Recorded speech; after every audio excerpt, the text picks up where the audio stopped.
Adolfo Bezerra de Menezes Cavalcante.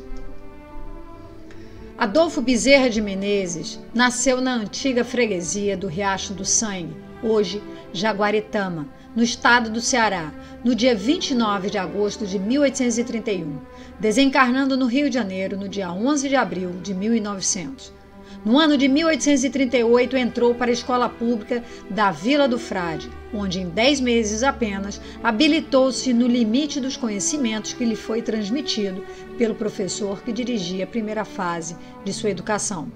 Muito cedo, revelou a sua fulgurante inteligência, pois aos 11 anos de idade iniciava o curso de Humanidades e aos 13 anos conhecia tão bem o latim que ele próprio ministrava aos seus companheiros, substituindo o professor da classe em seus impedimentos. Seu pai, o capitão das antigas milícias e tenente-coronel da Guarda Nacional, Antônio Bezerra de Menezes, homem severo, de honestidade a toda prova e de libado caráter, tinha bens de fortuna em fazendas de criação. A política e seu bom coração fizeram-no dar abonos de favor a parentes e amigos que o procuravam para explorar-lhes os sentimentos de caridade, comprometendo sua fortuna. Percebendo, porém, que seus débitos igualavam seus haveres, procurou os credores e lhes propôs entregar tudo o que possuía, o que era suficiente para integralizar a dívida. Os credores, todos seus amigos, recusaram a proposta, dizendo-lhe que pagasse como e quando quisesse. O velho honrado insistiu, porém não conseguiu demover os credores sobre essa resolução. Por isso, deliberou tornar-se mero administrador do que fora sua fortuna, não retirando dela senão o que fosse estritamente necessário para a manutenção da sua família, que assim passou da abastança às privações. Animado do firme propósito de orientar-se pelo caráter íntegro de seu pai, Bezerra de Menezes, com minguada quantia, seus parentes lhe deram e, animado do propósito de sobrepujar todos os óbices, partiu para o Rio de Janeiro, a fim de seguir a carreira que sua vocação lhe inspirava, a medicina. 1856, doutora-se em medicina e torna-se membro efetivo da Academia Imperial de Medicina. Bezerra de Menezes tinha o encargo de médico como um verdadeiro sacerdócio. Por isso, dizia, o médico não tem o direito de terminar uma refeição, nem de escolher hora, nem de perguntar se é longe ou perto, quando um aflito qualquer lhe bate à porta. O que não acode por estar com visitas, por ter trabalhado muito e achar-se fatigado, ou por ser alta noite, mau o caminho ou o tempo, ficar longe ou no morro, ou que, sobretudo, pede um carro a quem não tem com que pagar a receita, ou diz a quem chora à porta que procure outro. Esse não é médico, é negociante de medicina, que trabalha para recolher capital e juros dos gastos da formatura.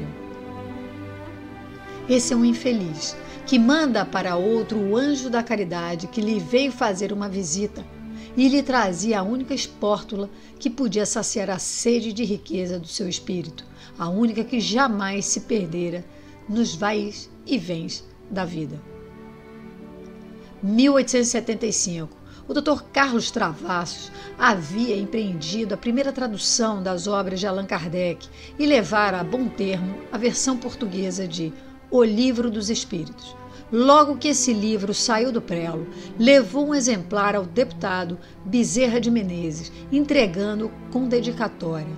O episódio foi descrito do seguinte modo pelo futuro médico dos pobres. Deu-mo na cidade e eu morava na Tijuca, 1 hora de viagem de bonde. Embarquei com o livro e, como não tinha distração para a longa viagem, disse comigo, ora, adeus, não hei de ir para o inferno por ler isto. Depois é ridículo confessar-me ignorante desta filosofia quando tenho estudado todas as escolas filosóficas. Pensando assim, abri o livro e prendi-me a ele, como acontecera com a Bíblia. Lia, mas não encontrava nada que fosse novo para meu espírito. Entretanto, tudo aquilo era novo para mim. Eu já tinha lido ou ouvido tudo o que se achava no Livro dos Espíritos. Preocupei-me seriamente com este fato maravilhoso e a mim mesmo dizia, parece que eu era espírita inconsciente, ou, mesmo como se diz vulgarmente, de nascença. 1883. No ano de 1883, reinava um ambiente francamente dispersivo no seio do espiritismo no Brasil. E os que dirigiam os núcleos espíritas do Rio de Janeiro sentiam a necessidade de uma união mais estreita e indestrutível. Os centros espíritas onde se ministrava a doutrina trabalhavam de forma autônoma. Cada um deles exercia sua atividade em um determinado setor, despreocupado em conhecer as atividades dos demais. Esse estado de coisas levou-os à fundação da Federação Espírita Brasileira, FEB. Nessa época já existiam muitas sociedades espíritas, porém as únicas que mantinham a hegemonia eram 4: a Acadêmica, a Fraternidade, a União Espírita do Brasil e a Federação Espírita Brasileira. Entretanto, logo surgiram entre elas rivalidades e discórdias sob os auspícios de Bezerra de Menezes e acatando importantes instruções dadas por Allan Kardec através do médium Frederico Júnior, foi fundado o famoso Centro Espírita. Porém, nem por isso deixava Bezerra de dar a sua cooperação a todas as outras instituições. O entusiasmo dos espíritas logo se arrefeceu e o velho ceareiro viu-se desamparado dos seus companheiros, chegando a ser o único frequentador do centro. A cisão era profunda entre os chamados místicos e científicos, ou seja, espíritas que aceitavam o espiritismo em seu aspecto religioso e os que aceitavam simplesmente pelo lado científico e filosófico. 1885. Inicia, sob o pseudônimo de Marx, uma série de artigos doutrinários espíritas em O País, jornal dirigido por Quintino Bocaiúva, e no O Reformador, órgão da Federação Espírita Brasileira. 1886. No dia 16 de agosto de 1886, um auditório de cerca de 2.000 pessoas da melhor sociedade enchia a sala de honra da Guarda Velha, na Rua da Guarda Velha, atual Avenida 13 de Maio, no Rio de Janeiro, para ouvir em silêncio, emocionado, atônito, a palavra sábia do eminente político, do eminente médico, do eminente cidadão, do eminente católico, Dr. Bezerra de Menezes, que proclamava a sua decidida conversão ao espiritismo. 1893. Em 1893, a convulsão provocada no Brasil pela revolta da Armada ocasionou o fechamento de todas as sociedades, espíritas ou não.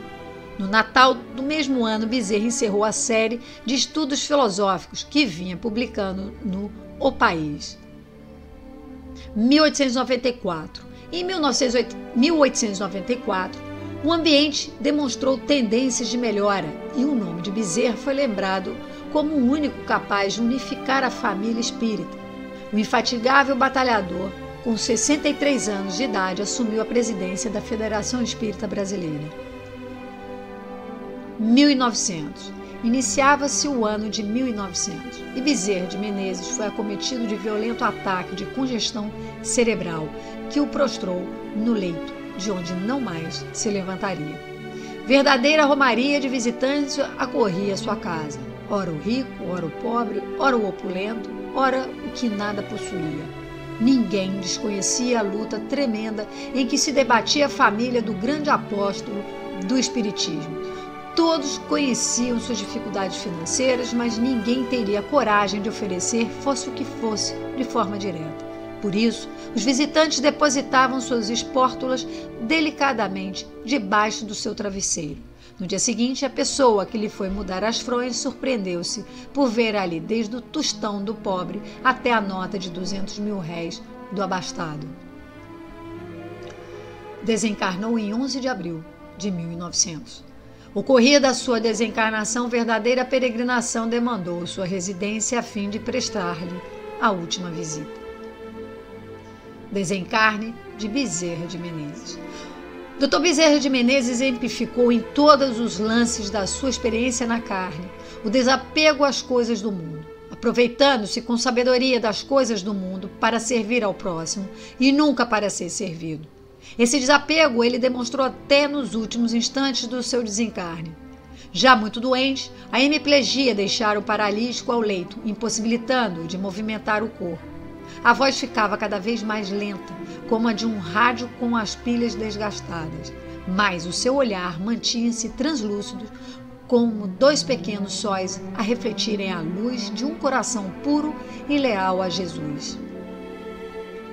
A casa era pequena para acolher tantos irmãos e amigos que iam lhe depositar as flores da sua simpatia e da gratidão, alguns esperando ainda dele uma receita para suas dores ou uma palavra de carinho e bom ânimo. Já era perto das 11 horas do dia 11 de abril de 1900, véspera de um novo século, de uma nova era. O médico dos pobres, escora de tantos sofredores e lenitivo dos fracos, agonizava, apagando-se lentamente como uma vela soprada pelas brisas mensageiras da morte.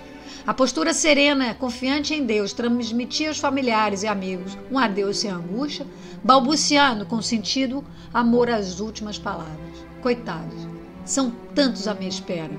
A Mãe do Céu há de atendê-los. Percebendo o mergulho iminente no outro lado do rio da vida, Bezerra pediu que o ajudassem a erguer o corpo um pouco mais e, de olhos voltados para o alto, movimentou os lábios como uma fonte sussurrante a pronunciar uma prece suave que lhe abria a porta de reentrada no mundo espiritual, de onde viera um dia como um anjo de luz enviado do Consolador para ajudar a semeadora da caridade entre os homens, depois de desencarnou. Virgem Santíssima, Rainha do Céu, advogada de nossas súplicas junto ao Divino Mestre e a Deus Todo-Poderoso, eu te peço não que me deixes de sofrer, mas para que meu pobre espírito aproveite bem todo o sofrimento. E por fim, Mãe querida, eu te peço pelos irmãos que ficam, por esses pobres amigos doentes do corpo e da alma, que aqui vieram buscar no teu humilde servo uma migalha de conforto e de amor. Assiste-os por caridade. Dá-lhes, Senhora, a tua paz, a paz do Cordeiro de Deus, que tira os pecados do mundo, nosso Senhor Jesus Cristo. Louvado seja o teu nome, louvado seja o nome de Jesus, louvado seja Deus.